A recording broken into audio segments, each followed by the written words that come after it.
বন্ধুরা, আজকের আমার ভিডিওর বিষয়বস্তু হলো আগস্ট মাসে নয়নতারা গাছের পরিচর্যা। নয়নতারা অথবা সদাবাহার গাছে এই বর্ষায় কিভাবে পরিচর্যা করতে হবে, কোন খাবার এই গাছে প্রয়োগ করতে হবে এবং কোন কোন কাজ এই গাছে এই বর্ষার সময় করা যাবে না বা কোন কোন কাজ করা যাবে, সবটা জানতে হলে বন্ধুরা আজকের ভিডিওটা কিন্তু অবশ্যই মনোযোগ দিয়ে দেখতে হবে। ছোট্ট একটা গাছ নয়নতারা, এই গাছে সারা বছর কিন্তু প্রচুর পরিমাণে ফুল ফোটে, তবে খুবই সেন্সিটিভ একটা গাছ। এই গাছে যদি সামান্য একটু পরিচর্যা ভুল হয় তাহলে কিন্তু গাছটা হঠাৎ করেই ঝিমিয়ে যায় এবং ধীরে ধীরে সমস্ত পাতা হলুদ হয়ে ঝরে পড়ে ও মারা যায়। তাই এই গাছের পরিচর্যা করতে গেলে জানতে হবে কয়েকটা টিপস, যে টিপসগুলো জানলে খুবই সহজ এই নয়নতারা গাছের পরিচর্যা করা। শুধুমাত্র খাবার প্রয়োগ করেই এই গাছকে কিন্তু বাঁচিয়ে রাখা সম্ভব নয়, তার জন্য জানতে হবে কয়েকটা টিপস, কয়েকটা পরিচর্যার কথা। সমস্ত কিছু জানতে হলে আজকের ভিডিওটা সম্পূর্ণ দেখতে হবে বন্ধুরা, একটু স্কিপ করো না, স্কিপ করলে কিন্তু অনেক কিছুই অজানা থেকে যাবে। নমস্কার, আমি লাবণী, আমার বাগানে তোমাদের সবাইকে জানাই স্বাগত। বন্ধুরা, আমি কিভাবে আমার বাগানে নয়নতারা গাছগুলোকে সুস্থ রাখি সেটাই আজকে তোমাদের সাথে আমি এই ভিডিওর মাধ্যমে শেয়ার করব। তো চলো ভিডিওটা শুরু করা যাক। বন্ধুরা, নয়নতারা গাছকে সুস্থ রাখার জন্য জানতে হবে কয়েকটা টিপস। টিপস নাম্বার 1, এই গাছকে আমরা কোথায় রাখবো? নয়নতারা গাছ যেহেতু একটা সেন্সিটিভ গাছ, তাই এই গাছকে কিন্তু আমরা সরাসরি বৃষ্টির জলের মধ্যে রাখতে পারবো না। নয়নতারা গাছ সূর্যালোক ভীষণ পছন্দ করে, কিন্তু দুপুরের সরাসরি সূর্যের আলো এই গাছ পছন্দ করে না। তাই এই গাছের জন্য এমন একটা জায়গা নির্বাচন করতে হবে যেখানে সকালবেলার 2 ঘন্টা রোদ্দুর লাগে অথবা বিকালবেলার 2 থেকে 3 ঘন্টা রোদ্দুর লাগে, কিন্তু কখনোই যেন দুপুরের সরাসরি রোদ্দুর না এই গাছ পায়। এবার বলবো টিপস নাম্বার 2, জল আমরা কতটা দেব এবং কখন দেব। বন্ধুরা, এই গাছকে কিন্তু সরাসরি বৃষ্টির জলের মধ্যে একেবারেই রাখা যাবে না। বর্ষাকাল হলো এই গাছের কিন্তু মৃত্যুর সময়। এই গাছকে যদি আমরা সরাসরি বৃষ্টির জলের মধ্যে বর্ষাকালে রেখে দিই তাহলে কিন্তু এই গাছটা ধীরে ধীরে মারা যাবে। তোমরা এখন সামনে যে গাছটা দেখতে পাচ্ছ, এই গাছটা কিন্তু এখন কোনোরকম কোনো ফাঙ্গাস প্রবলেম হয়নি। এই গাছে আমি জল প্রয়োগ করিনি, সেই কারণে এই গাছের পাতাগুলো এইভাবে মুড়ে মুড়ে গেছে। তো যখনই আমার গাছে এরকম পাতা মুড়ে মুড়ে যায়, মাটি যখন এরকমভাবে ড্রাই হয়ে যায়, তখনই কিন্তু আমি নয়নতারা গাছে জল প্রয়োগ করি। অতিরিক্ত জল কিন্তু আমি কখনোই প্রয়োগ করি না। দেখো কতটুকু পরিমাণ জল আমি এখানে প্রয়োগ করলাম। 100 ml এর মতো জল আমি এখানে প্রয়োগ করলাম একটা 4 ইঞ্চি টবে। কিছুক্ষণ পরেই তোমরা দেখতে পাবে এই যে মোড়া মোড়া পাতাগুলো এইভাবে সোজা হয়ে গেছে। তো আমি অতিরিক্ত জল কেন প্রয়োগ করি না? অতিরিক্ত জল প্রয়োগ করলে মাটি যদি ভেজে থাকে তা সত্ত্বেও যদি আমি জল প্রয়োগ করি, অনেক সময় দেখা যায় যে গাছের রুটে ফাঙ্গাস লেগে যায় এবং ধীরে ধীরে গাছটা মারা যায়। বৃষ্টির জলের মধ্যে না রাখলেও এই সমস্যাটা দেখা যায় অতিরিক্ত জল প্রয়োগের ফলে। টিপস নাম্বার 3, বন্ধুরা এবার একটা যে পয়েন্টের কথা বলবো, এটা কিন্তু খুব ভাইটাল একটা পয়েন্ট, টব নির্বাচন। নয়নতারা গাছের জন্য আমরা কোন ধরনের টব নির্বাচন করব? নয়নতারা গাছ মাটির টবে খুব ভালো হয়, কিন্তু গাছের সাইজ অনুযায়ী টব নির্বাচন করতে হবে। গাছ যদি ছোট সাইজের হয় ছোট টবে নির্বাচন করতে হবে, বসাতে হবে, আর যদি গাছ বড় হয় তাহলে বড় টবে বসাতে হবে। তোমরা এখানে দেখতেই পাচ্ছ আমার গাছগুলো যেমন সাইজের গাছ ঠিক তেমনই টবে কিন্তু বসানো রয়েছে। আমি যখন ছোট্ট একটা চারা গাছ মাটিতে টবে প্রতিস্থাপন করি তখন ছোট্ট একটা টব নিই, 3 ইঞ্চি টব নিই। তারপর যখন গাছটা একটু সামান্য বড় হয় তখন সেই গাছটাকে আমি 4 ইঞ্চি টবে প্রতিস্থাপন করি। তারপর আমি 4 ইঞ্চি থেকে 6 ইঞ্চিতে প্রতিস্থাপন করি, তারপর 6 ইঞ্চি থেকে 8 ইঞ্চিতে প্রতিস্থাপন করি। বড় টবে গাছ বসালে অনেক সময় গোড়ায় জল জমে যায় এবং ধীরে ধীরে গাছটা মারা যায়। বন্ধুরা, এবার আসি টিপস নাম্বার 4, কত রকমভাবে আমরা এই নয়নতারা গাছের চারা তৈরি করতে পারবো। প্রথম যে পদ্ধতিটা সেটা হলো বীজ থেকে। এই গাছে প্রচুর পরিমাণে বীজ তৈরি হয়, বেশিরভাগ বীজ কেটে ফেলে দিতে হয়। বীজ বেশিরভাগ রেখে দিলে গাছ কিন্তু আর বৃদ্ধি পায় না খুব একটা। বীজ কেটে ফেলতে হয়, 2-1টা বীজ রেখে দিতে হয় শুধুমাত্র পরে চারা তৈরি করার জন্য। তো আমার গাছে দেখো অনেক বীজ রয়েছে, আমি বীজগুলোকে অনেকগুলো তুলে ফেলেছি, আবার নতুন করে প্রচুর পরিমাণে বীজ তৈরি হয়েছে। তো যে বীজগুলো এরকম কালো কালো হয়ে যাবে, ঠিক কালো জিরের মতো দেখতে হবে, ঠিক এই বীজগুলো থেকে কিন্তু তোমরা চারা গাছ তৈরি করতে পারবে। দেখো বীজগুলো থেকে আমি কিভাবে চারা গাছ তৈরি করি সেটাই তোমাদের এবার দেখাবো। যে কোনো নয়নতারা গাছের বীজ থেকে তোমরা চারা করার জন্য মাটি এবং ভার্মিকম্পোস্ট মিশ্রিত একটা মিডিয়া তৈরি করবে এবং সেখানে এই বীজগুলোকে ছড়িয়ে দেবে। এর উপর দিয়ে ঝুরঝুরে মাটি ছড়িয়ে দেবে, বীজগুলোকে হালকা করে চাপা দিয়ে দেবে, বেশি যেন গভীরে চলে না যায়, উপরের দিকেই যেন ভেসে থাকে, এবং সামান্য পরিমাণ জল হাতের সাহায্যে এভাবে ছিটিয়ে দেবে। তো অতিরিক্ত জল দেবে না। তো প্রত্যেকদিন এরকম হালকা করে জল প্রয়োগ করবে, দেখবে 2-4 দিনের মধ্যেই কিন্তু ছোট্ট ছোট্ট চারা গাছ তৈরি হয়ে যাবে। তো তোমরা বীজ থেকে চারা গাছ তৈরি করতে পারো, তাছাড়াও তোমরা নয়নতারা গাছের ডাল থেকে চারা গাছ তৈরি করতে পারো। দেখছো আমি এখানে বালির মধ্যে লাল বালি খুব ভালোভাবে ধুয়ে নিয়েছি এবং লাল বালির মধ্যে আমি প্রচুর নয়নতারা ডাল প্রতিস্থাপন করে রেখে দিয়েছি। যেখানে যা ডাল আমি বিভিন্ন কালারের পেয়ে থাকি, তো সেই ডালগুলোকে আমি এখানে প্রতিস্থাপন করে দিই। তো দেখো ছোট্ট ডাল থেকে কত সুন্দর কিন্তু চারা গাছ তৈরি হয়ে গেছে। তো তোমরা চাইলে এইভাবে ছোট্ট ডাল থেকে কিন্তু নয়নতারার ছোট ডাল থেকে নতুন নতুন চারা গাছ তৈরি করে নিতে পারো। কোন জায়গায় যদি দেখো বিভিন্ন কালারের চারা নয়নতারা গাছ রয়েছে, সেখান থেকে যদি তোমরা দুটো ডাল নিয়ে আসতে পারো, তো এরকম ছোট ছোট ডাল বালির মধ্যে প্রতিস্থাপন করে দেবে। 15 দিনের মধ্যেই কিন্তু এরকম চারা গাছ তৈরি হয়ে যাবে এবং এটাকে তোমরা নতুন করে নতুন টবে প্রতিস্থাপন করে দিতে পারবে। তো কিভাবে প্রতিস্থাপন করতে হয় সেটা আমি আগের ভিডিওতেও দেখিয়েছিলাম। তো কিভাবে মাটি তৈরি করতে হয় সেটা এই ভিডিওতে আমি দেখিয়ে দিচ্ছি। এবার বলি বন্ধুরা টিপস নাম্বার 5। টিপস নাম্বার 5 হলো রিপোর্টিং। এই সময় তোমরা কিন্তু চাইলে তোমাদের ছোট গাছকে বড় টবে রিপোর্ট করতে পারো। অনেক সময় দেখা যায় যে গাছের রুট বাউন্ড হয়ে যায়, গাছে কিছুতেই ফুল আসতে চায় না, অথবা গাছের বৃদ্ধি থমকে যায়। তো তাহলে তোমরা কিভাবে বুঝবে?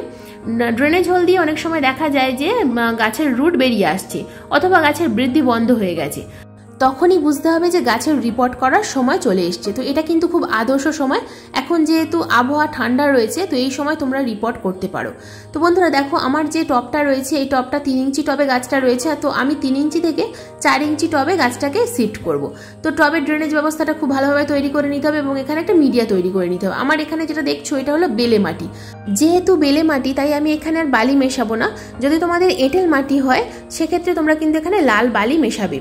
আমার যেহেতু বেলে মাটি সেই কারণে আমি বালি মেশালাম না, শুধুমাত্র মাটি নিলাম এবং মাটির সঙ্গে আমি সামান্য পরিমাণ কম্পোস্ট মিশিয়ে নিলাম। তো মাটি নিতে হবে এখানে 60% এবং 40% কম্পোস্ট। আর যদি তোমাদের মাটি এঁটেল মাটি হয় সেক্ষেত্রে তোমরা 50% মাটি নেবে, 40% নেবে কম্পোস্ট এবং 10% নেবে বালি। তো এই 3টে উপাদান মিশিয়ে নয়নতারা গাছের মাটি তৈরি করে নেবে।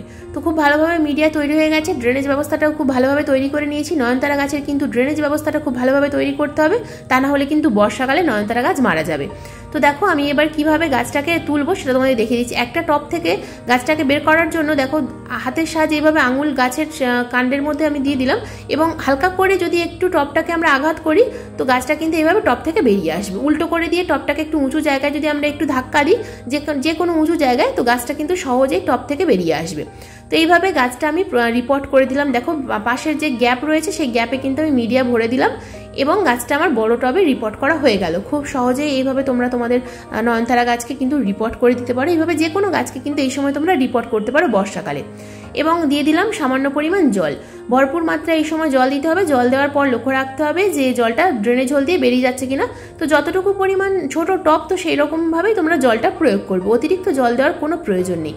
এরপর যখন জলটা শুকনো হবে তবেই কিন্তু এই গাছে জল প্রয়োগ করতে পারবে। বন্ধুরা এবার আসি ফার্টিলাইজার। নয়নতারা গাছে আমরা আগস্ট মাসে কোন খাবার প্রয়োগ করব, যে খাবার প্রয়োগ করলে এই বর্ষায় তোমরা প্রচুর পরিমাণে ফুল পাবে। আমার গাছে যেমন প্রচুর পরিমাণে ফুল ফুটছে এবং গাছের পাতা সবুজ রয়েছে, তো কি খাবার আমি প্রয়োগ করি সেটাই তোমাদের আমি দেখাবো। তো খাবার প্রয়োগ করার আগে আমাদেরকে লক্ষ্য রাখতে হবে টবের মাটিতে কোনো রকম কোনো আগাছা রয়েছে কিনা এবং টবের মাটিটা খুব ভালোভাবে খুশে নিতে হবে। তো দেখো আমি এখানে কি খাবার প্রয়োগ করছি। খাবার আমি এখানে অল্প কিছুই নিয়েছি, সমস্ত কিন্তু অর্গানিক খাবার। তো প্রথমে আমি যেটা নিয়েছি এখানে 1 মুঠো পরিমাণ গোবর সার। গোবর সারের পরিবর্তে তোমরা কিন্তু এখানে ভার্মি কম্পোস্ট নিতে পারো। বেশি নেব না, অল্পই নিয়েছি কম্পোস্ট। অতিরিক্ত কম্পোস্ট নিলে কিন্তু গাছের গোড়া পচে যেতে পারে। এরপর যেটা নিয়েছি আমি এখানে 2 গ্রাম পরিমাণ নিয়েছি আমি হিউমিক অ্যাসিড। তো এই হিউমিক অ্যাসিডের পরে যেটা দেখছো বন্ধুরা, এটা হলো 1 চামচ পরিমাণ নিয়েছি আমি এখানে নিমখোল। নিমখোল এই সময় অবশ্যই প্রয়োগ করতে হবে। এটা যেটা দেখছো বন্ধুরা, এটা হলো ডিমের খোসার গুঁড়ো। ডিমের খোসার গুঁড়োর পরিবর্তে তোমরা কিন্তু এখানে হাড়ের গুঁড়ো প্রয়োগ করতে পারো।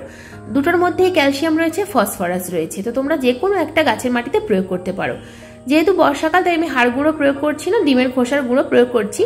তো এখানে সামান্য পরিমাণ হাড় গুঁড়ো দেওয়া যায়, অতিরিক্ত বৃষ্টির মধ্যে যেহেতু আমরা রাখছি না তাই হাড়ের গুঁড়ো প্রয়োগ করা যায়। এরপর যেটা দেখছো বন্ধুরা, এটা হলো বায়ো পটাশ। এটা কিন্তু অনলাইনে পাওয়া যায়, আমি লিংক দিয়ে দেবো ডেসক্রিপশন বক্সে, তোমরা চাইলে কিন্তু বাই করতে পারো। তো বায়ো পটাশ আমি নিয়েছি এখানে 1 চামচ পরিমাণ। তোমরা চাইলে এখানে কিন্তু কলার খোসার গুঁড়ো ইউজ করতে পারো বা কলার খোসাকে শুকনো করে নিয়ে টুকরো টুকরো কেটে খুব ছোট ছোট করে কেটে ব্যবহার করতে পারো। তো এখানে এই কটা উপাদান নিয়েছি। এর মধ্যে কিন্তু আরও একটা উপাদান দিতে হবে বন্ধুরা, যেটা খুবই গুরুত্বপূর্ণ এই বর্ষাকালে নয়নতারা গাছের জন্য। যেটা একটা সাদা পাউডার। তো দেখছো এটা কি, এটা হলো ট্রাইকোডার্মা ভিরিডি। বন্ধুরা এই ট্রাইকোডার্মা ভিরিডি এই সময় গাছের গোড়ায় দিলে কিন্তু খুব ভালো কাজ করে। এটারও লিঙ্ক আমি কিন্তু ডেসক্রিপশন বক্সে দিয়ে রাখবো, তোমরা চাইলে বাই করতে পারো। তো যদি ট্রাইকোডার্মা ভিরিডি এই মুহূর্তে তোমাদের কাছে না থাকে সেক্ষেত্রে তোমরা কিন্তু এখানে হলুদ গুঁড়ো ব্যবহার করতে পারো 1 চামচ পরিমাণ। তাছাড়া তোমরা এখানে ফাঙ্গিসাইড ইউজ করতে পারো, কিন্তু যদি ট্রাইকোডার্মা ভিরিডি ইউজ করো তাহলে কিন্তু এখানে অন্তত 15 থেকে 20 দিনের মধ্যে কোনো রকম কোনো রাসায়নিক খাবার অথবা রাসায়নিক ফাঙ্গিসাইড ইউজ করতে পারবে না, শুধুমাত্র যে কোনো জৈব জিনিসই ইউজ করতে পারবে। তাই যদি ট্রাইকোডার্মা ভিরিডি না দাও সেক্ষেত্রে তোমরা হলুদ গুঁড়ো দাও অথবা কোনো রাসায়নিক ফাঙ্গিসাইড দাও, কিন্তু যদি ট্রাইকোডার্মা ভিরিডি দাও তাহলে কিন্তু কোনো রকম কোনো রাসায়নিক ফাঙ্গিসাইড দিতে যেও না।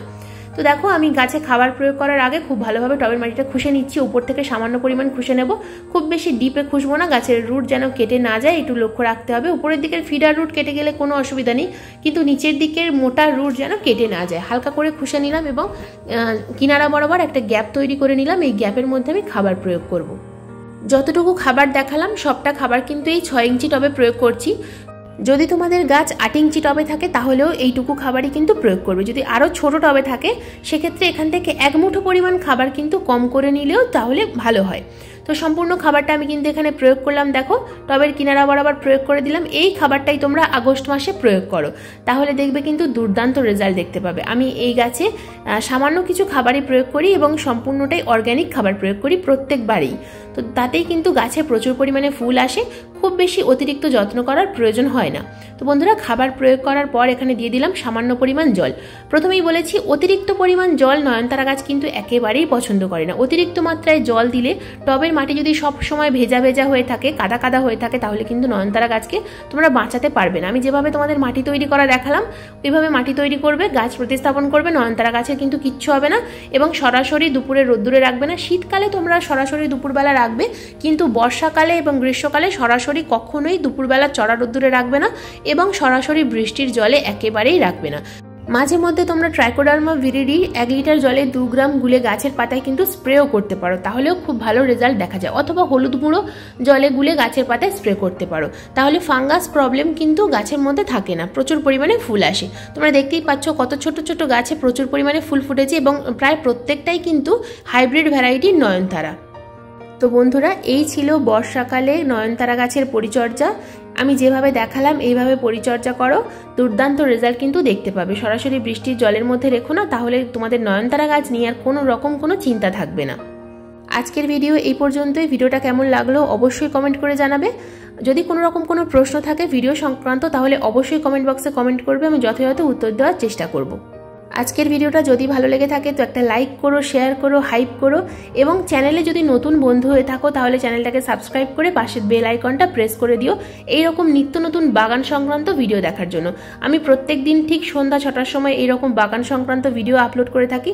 ভিডিও লাইভ হওয়ার সাথে সাথেই তোমাদের মোবাইল স্ক্রিনে অথবা কম্পিউটার স্ক্রিনে ভিডিওর নোটিফিকেশন পৌঁছে যাবে। আজকের ভিডিওটা সম্পূর্ণ মনোযোগ দিয়ে দেখার জন্য তোমাদের সবাইকে জানাই অসংখ্য অসংখ্য ধন্যবাদ।